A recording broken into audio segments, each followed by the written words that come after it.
Welcome to Mojo Talks. Today we're talking business, and we've got Ash here. How are you, Ash? Very good, Eric. So last week we talked about, we asked the question if Vice and BuzzFeed are screwed. But there's another high-flying company that I think we neglected to mention that we really want to get to. Of course, we're talking about Vox. But before we do, one of our faithful viewers, Antoine Bouteau, wrote to us via Twitter and asked if we're going to turn this into a podcast, be the kind of thing to listen to at the gym or something like that. I think it's a great idea. What do you think? Yeah, I mean, if you need to hear me in the gym, I guess. Yeah, I mean, look, part of the whole raison d'etre of Mojo Talks is to eventually branch off into podcasts. But I know we have a lot to cover on today's show, but in a future show very soon, we'll talk a bit more about the plans for this series and when they'll be available via podcasts. Okay, perfect. So now this is officially a show. We need a name. So if you guys have any thoughts, let us know in the comments. Now on with the show. You mentioned in an internal memo not too long ago that you think that both BuzzFeed and Vox have a 50% chance of remaining independent through the year. I guess it wasn't a classified memo. Okay, No, it's all good. Yeah, I mean, look, at the macro level, I think we're entering a period of consolidation in our industry, whether you hear Group 9's Ben Lehrer, whether you hear Bustle's Brian Goldberg, it's going to happen. I think what's happening is these digital media companies, 20 years into this revolution, are starting to grow. They're starting to mature, and they're starting to feel and act almost like traditional firms. So once you start adding layers of administration and legal and sales support, these things that don't add as much value as sheer just content or sales, then you start to get more and more expensive and costly, whereas the monetization of digital media is still not where it is in traditional. And that's going to happen eventually, and in an upcoming show talking about the Olympics, we'll touch on that. Okay. But yeah, it's going to happen. It's more a matter of when. Okay, so you're basing this more on intuition, I think, than anything else. But ultimately, BuzzFeed is known more for news and snackable, and Vox is more independent media branded company. So how does this all work? Well, yeah, indeed, I don't claim that I have any insights into the company, or these are based on private or internal discussions. But I think if you're Robert Mueller, what are you doing now? Running an FBI investigation? You follow the money. So I think that's partly the rationale here. If you take a look at what's happened in digital media, is people have been fantasizing about this roll-up that's going to happen, where you get like a real Viacom of the digital era, all these brands under a bigger umbrella. But at the micro level, Comcast through NBC Universal has $500 to $600 million invested in BuzzFeed and Vox, right? I'll spare you the Crunch based database. But that number is probably close to 600 when you take into account that Comcast Venture also invested in BuzzFeed Series C. Whereas on the institutional investor side, there's only General Atlantic that seems to be in both, and they invested in a secondary round along with Andreessen Horowitz. So I don't think they have any special rights.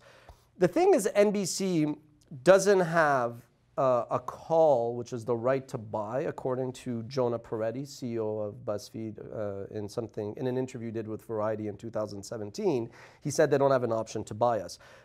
But I'm assuming they do have a right of first refusal, or at the very least, a right of first look. So what that means is they are kind of in the driver's seat if there were to be some kind of tension created around these companies. Okay, so you're not suggesting that Comcast is going to force a merger per se, but rather Vox and BuzzFeed, they're going to need to find a dance partner. Yeah, I mean, I think if you are profitable and don't have outside investors, then you have all the runway in the world. But if you raise institutional investment, your investors want an exit 3 to 5 years down the road, regardless of what they say. So in that sense, I think that with the fact that at least BuzzFeed missed its revenue forecasts, and I'm assuming reading between the lines isn't profitable yet, they're not going to IPO this year. So they will probably need to find somebody to kind of grow with as the next phase. But, okay, last week we talked about Vice. Where does their fate play into all this? Yeah, so I think let's take a step back before we go into Vice. What did President Trump do recently? He basically decided the tax reform, cut corporate taxes from 35% to 21%, right? So what's happened now is a company like Comcast, aside from the PR of saying, here's a $1,000 check to every employee, they actually came out with a press release and said that they're going to spend $50 billion in terms of investments for $50 billion investments in infrastructure and extending what they're offering, capacity at television, film, theme park offerings, et cetera, et cetera. So Comcast is sitting on a lot of money, right? If you were Vice, what you've been saying now until this year, when they also missed their revenue targets, is look, we are doing close to $1 billion of revenue, which they're not. They're at 600 million, but they were saying this in their write-up, and they raised $950 million. So until the cooling off of the markets, if you were BuzzFeed and if you were Vox, you would look at Vice and say, hey, that's what we're aspiring to, that's what we're going to go to. But now, Vox and BuzzFeed look ahead and go, wait a second, we saw what happened to Vice that punted on exits, and now they're at a point at a valuation on paper of $4 billion. There are not that many acquirers for them, and the IPO window has probably closed because they're not growing as fast as they said that they would.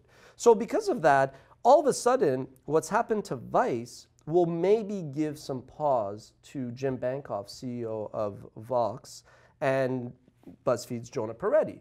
Now, one of them could be more of the publisher, CEO role. I could see Jim doing that. And Jonah could say, okay, I'm going to worry a bit less about the profit and the loss statement and worry more about the content and editorial, which I think plays well to their strengths. I'm not saying it's going to happen, but I think what happened to Vice, where all of a sudden it wasn't just upwards and to the right, will lead Vox and BuzzFeed to at least consider it. So ultimately, do you think it's going to happen?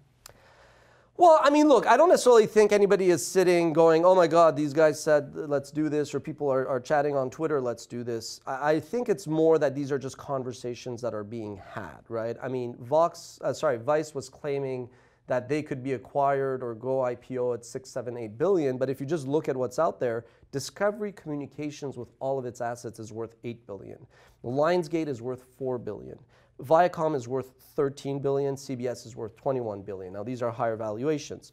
But Comcast is a company with $180 billion, right?